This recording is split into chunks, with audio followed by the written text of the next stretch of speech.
ನಮಸ್ಕಾರ. ಇವತ್ತು ನಾನು ಒಂದು ಇಂಟ್ರೆಸ್ಟಿಂಗ್ ವಿಷಯದ ಬಗ್ಗೆ ಆ್ಯಂಡ್ ವೆರಿ ಸಿಂಪಲ್ ಒಂದು ವಿಷಯದ ಬಗ್ಗೆ ನಿಮ್ಮ ಹತ್ರ ಮಾತಾಡಲಿಕ್ಕೆ ಇಷ್ಟಪಡ್ತೀನಿ. ಅದೇನಪ್ಪ ಅಂದರೆ ಕೃತಜ್ಞತೆ. That is nothing but thankfulness, gratitude ಅಂತ ಕರಿಬೋದು. ಇದೇನೋ ಒಂದು ಥ್ಯಾಂಕ್ಸ್ ಹೇಳೋದ್ರ ಬಗ್ಗೆ ಏನೋ ಒಂದು ವಿಷಯನ ಅಂತ ಅನ್ನಿಸ್ಬೋದು. ಅದು ಒಂದು ಸಣ್ಣ ವಿಷಯ ಅಲ್ಲ. ಖಂಡಿತವಾಗ್ಲೂ ಅದು ಜೀವನಕ್ಕೆ ಬೇಕಾಗಿರುವಂತಹ ಒಂದು ಅತ್ಯಮೂಲ್ಯವಾದಂತಹ ಒಂದು ಪಾರ್ಟ್ ಅಂತ ಕರಿಬೋದು. ಜಸ್ಟ್ ಹಾಗೇ ಒಂದು ಸಲ ಯೋಚನೆ ಮಾಡೋಣ.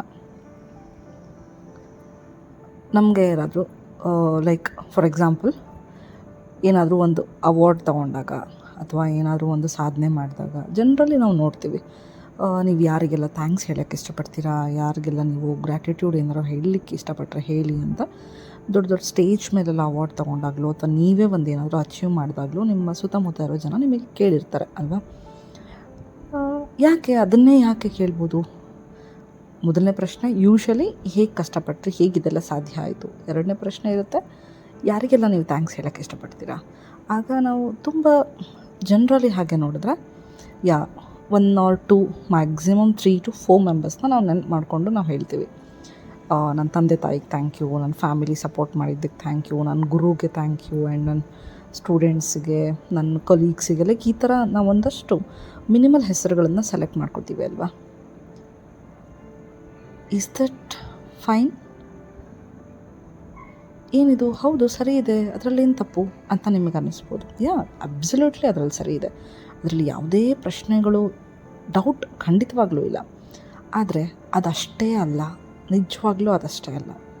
ಯು ನೋ ವಾಟ್, ನಾನು ಏನು ಹೇಳಕ್ಕೆ ಹೊರಟಿದ್ದೀನಿ ಅಂದರೆ 2 years ಬ್ಯಾಕ್ ನನ್ನ ಗುರು ಜೊತೆಗೆ ಒಂದು ಡಿಸ್ಕಷನ್ ಆಗಿದ್ರದ್ದು ಒಂದು ಘಟನೆ ನಾನು ನಿಮ್ಮ ಜೊತೆಗೆ ಶೇರ್ ಮಾಡ್ತೀನಿ. ಆವಾಗ ನನಗೆ ರಿಯಲೈಸ್ ಆಗಿದ್ದು, ಥ್ಯಾಂಕ್ಸ್ನ ಅಂದರೆ ಗ್ರ್ಯಾಟಿಟ್ಯೂಡ್ನ, ಕೃತಜ್ಞತೆನ ಯಾವಾಗಲೂ ಒಬ್ಬರಿಗೆ ಹೇಳಬಾರ್ದು ಅಂತ. ಇದೇನು ವಿಚಿತ್ರ ಅಂತ ಅನ್ನಿಸ್ಬೋದು. ನಾನು ಇದೇ ಪ್ರಶ್ನೆನ ಯಾಕೆ ಹಾಗೆ ಹೇಳಿದ್ರಿ ಗುರುಜಿ ಅಂತ ನನ್ನ ಗುರುಗೆ ನಾನು ಕೇಳಿದ್ದೆ. ರುಟೀನಾಗಿ ಫಾರ್ ಎಕ್ಸಾಂಪಲ್, ನಾನು ಆವಾಗಲೇ ಎಕ್ಸಾಂಪಲ್ ಕೊಟ್ಟ ಹಾಗೆ ಏನಾದರೂ ಒಂದು ಮಾಡಿದಾಗ ಹೈಲೈಟೆಡ್ ಪರ್ಸನ್ಗಳನ್ನು ನಾವು ರುಟೀನಾಗಿ ನೆನ್ಪು ಮಾಡ್ಕೋತೀವಿ. ಹಾಗೆಯೇ ನಾನು ಇದನ್ನು ಹೇಗೆ ಒಂದು ಸಲ ನೀವು ನನಗೆ ಎಕ್ಸ್ಪ್ಲೇನ್ ಮಾಡಿ ಅಂತ ನಾನು ಗುರುಗಳಿಗೆ ಕೇಳಿದಾಗ ಅವ್ರು ತುಂಬ ಸಿಂಪಲ್ಲಾಗಿ ಬ್ಯೂಟಿನೆಸ್ ಆಫ್ ದ ಟ್ರುತ್ನ ಹೇಳಿದ್ದು ಹೀಗೇ. ಈಗ ನೀವೊಂದು ಮನೆ ಕಟ್ಟಿದ್ದಮ್ಮ ಅಂತ ಅಂದರೆ ಕೊನೆಗೆ ಬೋರ್ಡ್ನ ಒಬ್ಬನ್ಯಾರನೋ ಏನೋ ನಿಲಯ ಅಂತ ಇಡ್ತೀರಾ ನೀವು ಇವಾಗ ಅಲ್ವಾ. ಆ ಒಂದು ನೇಮ್, ಇಡೀ ಮನೆಗೆ ಒಂದು ನೇಮ್ ಬೋರ್ಡ್ನ ಒಬ್ಬನು ತಂದು ಹಾಕ್ತಾನೆ, ಅಥವಾ ಇಡೀ ಮನೆಗೆ ಒಬ್ಬನು ಪೇಂಟಿಂಗ್ ಮಾಡ್ತಾನೆ, ಅಥವಾ ಒಂದು ಇಂಟೀರಿಯರ್ ಮಾಡ್ತಾನೆ ಅಂತ ಅಂದ್ಕೊಳ್ಳೋಣ. ಅವನು ಮಾಡಿದಾನೆ ಅಂದ ಮಾತ್ರಕ್ಕೆ ಈ ಮನೆ ಕಟ್ಟಿದ್ದಾರೆ ಯಾರ್ಯಾರು ಥ್ಯಾಂಕ್ಸ್ ಹೇಳಿ ಅಂದ ತಕ್ಷಣ ಇದನ್ನು ಮನೆ ತುಂಬ ಚೆನ್ನಾಗಿ ಮಾಡಿದ್ದಾರೆ, ಪೇಂಟರಿಗೆ ಥ್ಯಾಂಕ್ ಯು, ಅಥವಾ ಬೋರ್ಡ್ ತುಂಬ ಚೆನ್ನಾಗಿ ಹಾಕಿದ್ದಾನೆ, ಅಥವಾ ಇಂಟೀರಿಯರ್ ಡಿಸೈನಿಗೆ ಥ್ಯಾಂಕ್ ಯು, ಡಿಸೈನರ್ಗೆ ಥ್ಯಾಂಕ್ ಯು ಅಂತ ಹೇಳಿದ್ರೆ ಅದು ಸೂಕ್ತ ಅನಿಸತ್ತಾ ಅಂತ ಕೇಳಿದರು. ಸಾಧ್ಯ ಇಲ್ಲ ಅಂತ ಹೇಳಿದೆ ನಾನು. ಹೌದಲ್ವಾ? ಆಗ ಅವ್ರು ಹೇಳಿದ್ದು ಇಷ್ಟೇ, ನೋಡು, ಮನೆ ಕಟ್ಟುವಾಗ ನಿನಗೆ ಮೊದಲನೇದು ಪರ್ಮಿಷನ್, ಫಸ್ಟು ಭೂಮಿ ಪರ್ಮಿಟ್ ಮಾಡಬೇಕು ನಿನಗಲ್ಲಿ ಮನೆ ಕಟ್ಟಲಿಕ್ಕೆ. ಎಷ್ಟೊಂದು ಜಾಗಗಳಲ್ಲಿ ನೀನು ಮನೆ ಕಟ್ಟಲಿಕ್ಕೆ ಸಾಧ್ಯನೇ ಇರೋದಿಲ್ಲ, ಈ ಒಂದು ಭೂಮಿ ಇದ್ರೂ. ಆ್ಯಂಡ್ ಆ ನೇಚರ್, ಫಸ್ಟ್ ಥಿಂಗ್ ಆ ಥಾಟ್ ನಿನಗೆ ಬಂತಲ್ಲ ಮನೆ ಕಟ್ಟಬೇಕು ಅಂತ, ಆ್ಯಂಡ್ ಆ ಫಿನಾನ್ಷಿಯಲ್ ಸ್ಟೆಬಿಲಿಟಿ ಯಾರು ಕೊಟ್ಟಿದ್ದು, ಆ ಯೋಚನೆ ನಿನಗೆ ಯಾರು ಕೊಟ್ಟಿದ್ದು, ಆ್ಯಂಡ್ ಪ್ಲ್ಯಾನ್ ಯಾರು ಮಾಡಿದ್ದು, ಆ್ಯಂಡ್ ಏನು ನೀನು ಒಂದು ಇಟ್ಟಿಗೆಗಳನ್ನು ಎಲ್ಲರಿಂದನೋ ತರಿಸಿರ್ತೀಯ. ಆ್ಯಂಡ್ ಮನೆ ಕಟ್ಟಕ್ಕೆ ಸ್ಟಾರ್ಟ್ ಮಾಡಿದ ಮೇಲೆ ಆ ಎಲ್ಲ ಇಟ್ಟಿಗೆಗಳು ಒಂದರ ಸಮ ಒಂದು ಕೂರಿಸ್ದಲ್ಲೇ ನೀಟಾಗಿ ಅರೇಂಜ್ ಆಗಬೇಕು. ಆ ಇಡೀ ಸಿಮೆಂಟಿಂಗ್ ನೀನು ಮಾಡಿರೋದು ಒಣಗಬೇಕಲ್ವ, ಅದಕ್ಕೆ ಸಪೋರ್ಟ್ ಮಾಡಿರೋ ಗಾಳಿಯಲ್ಲಿ.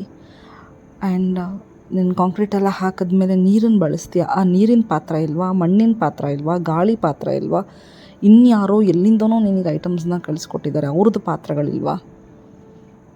ಹೀಗೆ ನೋಡ್ತಾ ಎಷ್ಟು ಜನ, ಒಂದು ಮನೆ ಆಗಬೇಕಂದ್ರೆ ಎಷ್ಟು ಜನರದ್ದು ಕಾಂಟ್ರಿಬ್ಯೂಷನ್ ಇದೆ ಅಲ್ವಾ. ಹಾಗಿದ್ಮೇಲೆ ನೀನು ಥ್ಯಾಂಕ್ಸ್ ಯಾರಿಗೆ ಹೇಳ್ತೀಯ ಇವಾಗ ಅಂತ ಕೇಳಿದರು. Just I was totally silent. ಇದನ್ನೇ ನಾನು ಹೇಳಲಿಕ್ಕೆ ಹೊರಟಿದ್ದು. ಥ್ಯಾಂಕ್ಸ್ನ ಯಾವತ್ತೂ ಒಬ್ಬರಿಗೆ ಹೇಳಬೇಡಿ. ಹಾಗಿದ್ರೆ ಯಾರಿಗೆ ಹೇಳಬೇಕು? ನಿಮಗೆ ಮನಸ್ಸಿಗೆ ಯಾರಿಗೆ ಇಂಪಾರ್ಟೆಂಟ್ ಅನಿಸುತ್ತೋ ಅವ್ರಿಗೆ ಒಂದು ಮಾತು ಹೇಳಿಬಿಟ್ಟು ಇದಕ್ಕೆಲ್ಲ ಸಪೋರ್ಟ್ ಮಾಡಿದಂಥ ಹೋಲ್ ಯೂನಿವರ್ಸ್ ಹೋಲ್ ಯೂನಿವರ್ಸ್, ಆ ಎನರ್ಜಿ, ನಮ್ಮ ಕಣ್ಣಿಗೆ ಕಾಣದಿರೋಂತಹ ಎಷ್ಟೊಂದು ಜನರು ಎಲ್ಲರಿಗೂ ಒಂದು ಥ್ಯಾಂಕ್ಸ್ ಅಂತ ಹೇಳ್ಕೊಳ್ಳಿ. ನೀವು ಆಗ ಪ್ರಾಬ್ಲಿ ಅದಕ್ಕೊಂದು ಎಫರ್ಟ್ ಸಿಗ್ಬೋದು, ಅದಕ್ಕೊಂದು ಮೀನಿಂಗ್ ಸಿಗ್ಬೋದು. ಜೀವನದಲ್ಲಿ ಗ್ರ್ಯಾಟಿಟ್ಯೂಡ್ ಇವಾಗಿನ ಕಾಲದಲ್ಲಿ ತುಂಬ ಎಸೆನ್ಷಿಯಲ್ ಇದೆ. ಏನೇ ಮಾಡಿದ್ರು ಅವ್ನು ದುಡ್ಡು ತೊಗೋತಾನೆ, ಕೆಲಸ ಮಾಡ್ತಾನೆ ಬಿಡು, ನಾನು ದುಡ್ಡು ಕೊಡ್ತೀನಿ ಅದಕ್ಕೆ ಅವ್ನು ಮನೆಗೆ ಬಂದುಬಿಟ್ಟು ಕೆಲಸ ಮಾಡ್ತಾನೆ, ನಾನು ಪೊಸಿಷನಲ್ಲಿದ್ದೀನಿ ಅವ್ನು ಮಾಡಬೇಕು ಬಿಡು ಅಂತ ಓವರಾಲಾಗಿ ಇದೊಂದು ಹಕ್ಕು ಮಾಡಬೇಕು, ಇದೊಂದು ಜವಾಬ್ದಾರಿ ಮಾಡಬೇಕು ಅಂತ ಕೇವಲ ಒಂದು ದುಡ್ಡಿಗೋಸ್ಕರನೋ ಅಥವಾ ಒಂದು ಜವಾಬ್ದಾರಿ ಅಂತ, ಒಂದು ರೈಟ್ಸ್ ಅಂತ ಮಾಡಲೇಬೇಕು ಅಂತ ಎಲ್ಲೂ ರೂಲ್ಸ್ ಇಲ್ಲ. ಅಪಾರ್ಟ್ ಫ್ರಮ್ ದಟ್, ಏನೇ ಒಂದು ಸಣ್ಣ ಸಹಾಯ ಆಗಿದ್ರೂ ಕೂಡ we have to be thankful for that person or for that situation. ಆಗ ಪ್ರಾಬ್ಲಿ ನಮಗನ್ಸುತ್ತೆ ನಾವು ಜೀವನ ಮಾಡಲಿಕ್ಕೆ ಎಷ್ಟೊಂದು ಜನರ ಕಾಂಟ್ರಿಬ್ಯೂಷನ್ ಬೇಕಲ್ವ ಅಂತ. ಆಗ we will be like down to earth. ನಮ್ಮಲ್ಲಿ ಹ್ಯುಮ್ಯಾನಿಟಿ ಮೇ ಬಿ ಇನ್ನೂ ಜಾಸ್ತಿ ಆಗ್ಬೋದು ಆ್ಯಂಡ್ ನಮ್ಮ ಸಹಾಯ ಇನ್ನೂ ಒಂದಷ್ಟು ಜನರಿಗೆ ಸಿಗ್ಬೋದು. ಆ್ಯಂಡ್ ಆಗ ನಾನೇ ಮಾಡ್ತಾಯಿದ್ದೀನಿ, ನನ್ನಿಂದನೇ ಆಗ್ತಾಯಿದೆ ಈ ಜೀವನ ಅನ್ನೋ ಈಗೋ ಬರದೇ ಇರ್ಬೋದು. ಡೆಫಿನೆಟ್ಲಿ ಇದು ವರ್ಕೌಟ್ ಆಗುತ್ತೆ. ಇದನ್ನೇ ಅಲ್ವಾ ಇವಾಗ ಎಷ್ಟೊಂದು ಕಡೆ ಹೇಳ್ತಾ ಇರೋದು, ಗ್ರ್ಯಾಟಿಟ್ಯೂಡ್ನ ಪ್ರಾಕ್ಟೀಸ್ ಮಾಡಿ ಅಂತ. ಬೆಳಗ್ಗೆ ಎದ್ದಾಗ ಮೇಕ್ ಶ್ಯೂರ್ ಒಂದು ಅನದರ್ ಬ್ಯೂಟಿಫುಲ್ ಡೇ. ನಿಮ್ಮ ಕನಸುಗಳನ್ನು ಏನೆಲ್ಲ ಕಂಡಿದ್ದೀರೋ ಅದೆಲ್ಲ ಕನಸುಗಳನ್ನು ನೆರವೇರಿಸ್ಕೊಳ್ಳೋಕ್ಕೆ this is one of the beautiful day.